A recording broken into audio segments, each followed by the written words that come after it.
গত প্রায় 6 মাস ধরে দেশটাকে একেবারে মৌলবাদী ও সন্ত্রাসীদের স্বর্গরাজ্য করে দিয়ে মিয়া ইউনূস এই মুহূর্তে সুইজারল্যান্ডে।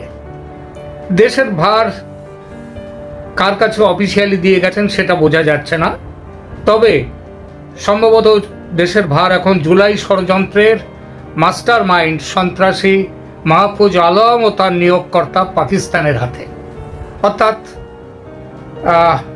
আপনাদের মনে থাকতে পারে কিছুদিন আগে মাহফুজ আলম সম্পর্কে একটা এই চ্যানেলেই তার একটি পরিচয় ও ব্যাকগ্রাউন্ড দিয়েছিলাম। সে যে আইএসআইয়ের একজন পুরনো রিক্রুট এবং আফগানিস্তানের রণাঙ্গন ফেরত তার বিবরণ দিয়েছিলাম। ইউনূস দাভোসের সম্মেলনে যাওয়ার পর সে এবং আসিফ নজরুল হচ্ছে বাংলাদেশের ডিফ্যাক্টো শাসনকর্তা, আর সবার উপরে তো আছে পাকিস্তান।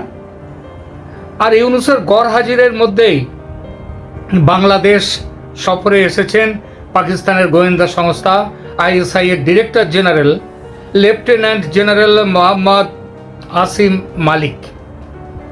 তিনি অবশ্য বেশিক্ষণ থাকেননি বাংলাদেশে, দেখা করে খুব দ্রুত দু একটি বৈঠক সেরে ও প্রয়োজনীয় নির্দেশ দিয়ে যে বিমানে এসেছিলেন সেই বিমানেই ফিরে চলে যান।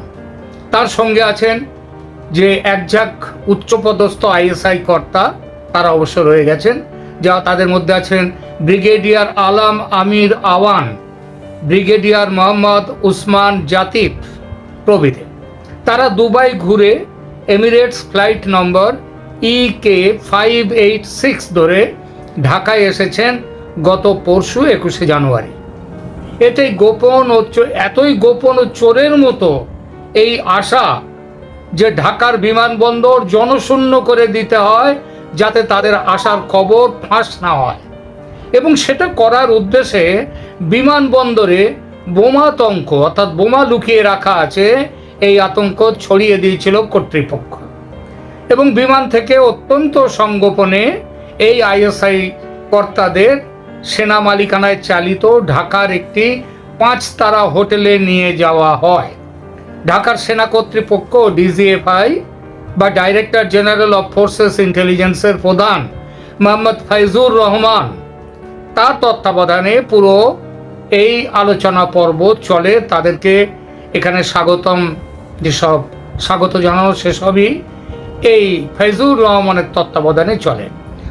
পুরো প্রক্রিয়ার মধ্যে সেনাপ্রধান ওয়াকারুজ্জামান তাকে রাখা হয়নি বলেই জানতে পারা যাচ্ছে। শোনা যাচ্ছে আইএসআই এর সুনজরে এখন আছেন ডিজিএফআই প্রধান ফাইজুর রহমান।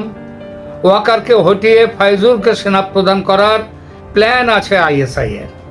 বাংলাদেশের সেনা ছাউনিগুলোতে এখন চাপা উত্তেজনা, যে কোনো মুহূর্তে বিস্ফোরণ ঘটতে পারে বিভিন্ন গোষ্ঠীতে বিভক্ত বাংলাদেশি সেনাকর্তাদের মধ্যে।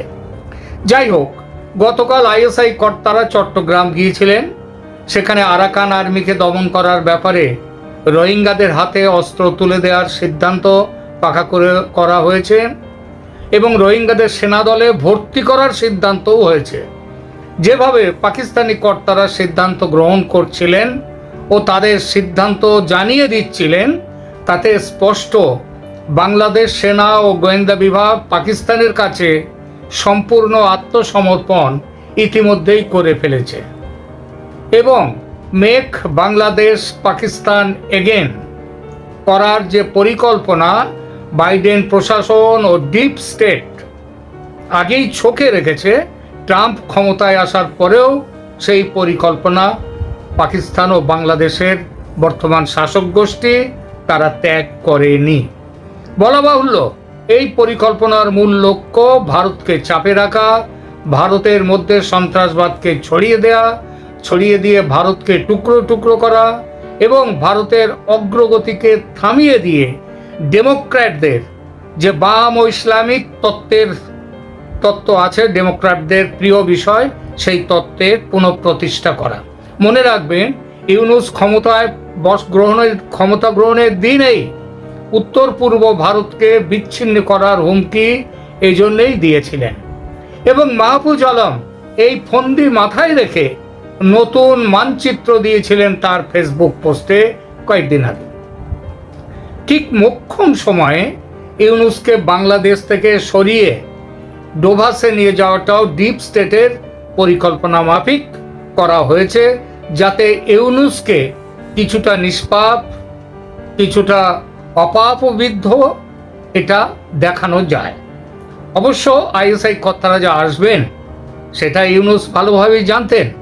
কয়েকদিন আগে ইউনূস যখন বহাল তবিয়তে বাংলাদেশে, তখন বাংলাদেশ আর্মির আর্মড ফোর্সেস ডিভিশনের principal staff officer lieutenant general Kamrul হাসানের নেতৃত্বে একদল সেনা অফিসার রাওয়ালপিন্ডি যান।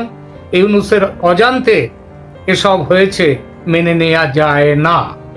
আর সেটা যদি সত্যিই হয়ে থাকে, অর্থাৎ ইউনূসের অজান্তেই যদি এগুলো ঘটে থাকে, তাহলে পাকিস্তানের হাতে ও বাংলাদেশের কাঠমোল্লাদের হাতে বন্দী হয়ে আছেন ইউনূস, এই মতটি প্রতিষ্ঠিত হয়।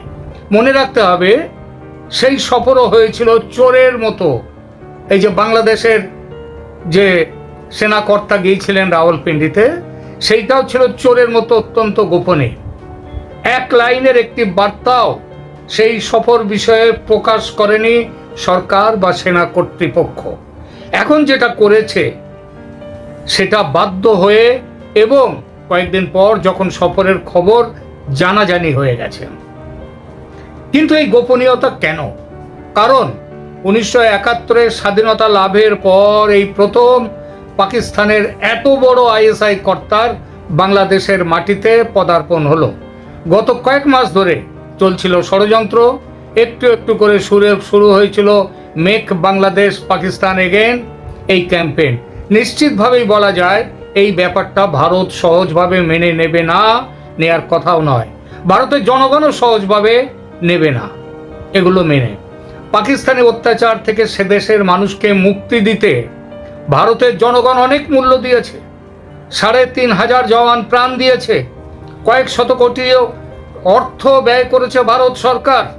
ভারতের মানুষ অনেক কষ্ট সহ্য করেছে। সুতরাং ভারতের জনগণ যে বাংলাদেশকে নতুন করে পাকিস্তান বানাবার প্ল্যান মেনে নিতে পারে না, সেটা খুব স্বাভাবিক। ইতিমধ্যেই ভারতের দাবি উঠেছে, অনেক সহ্য করা হয়েছে বাংলাদেশের দখলদার সরকারকে, অবৈধ সরকারকে অনেক সহ্য করা হয়েছে, তাদের বাঁদরামি আর সহ্য করা যায় না। এরা বেঈমান, বিশ্বাসঘাতক, চোরা না শোনে ধর্মের কথা। সুতরাং এবার অ্যাকশন শুরু হোক। একটি দখলদার সরকার এভাবে ষড়যন্ত্র করে যাবে, ভারতকে উত্তপ্ত করবে, ভারতের সন্ত্রাসবাদ চালান করবে, আর ভারত চুপচাপ সহ্য করে যাবে এসব, এটা ভাবতে পারে একমাত্র বোকা ও পাগলের দল। ভারত ঝাঁপাবেই, এবং সেই দিন খুব দূরে নয়। কিভাবে ঝাঁপাবে ভারত? আমার বিশ্বাস প্রথমেই যুদ্ধে যাবে না, কারণ ভারত ভালোভাবেই জানে বাংলাদেশের সংখ্যাগরিষ্ঠ জনগণ এই দখলদার সরকারের বিরুদ্ধে।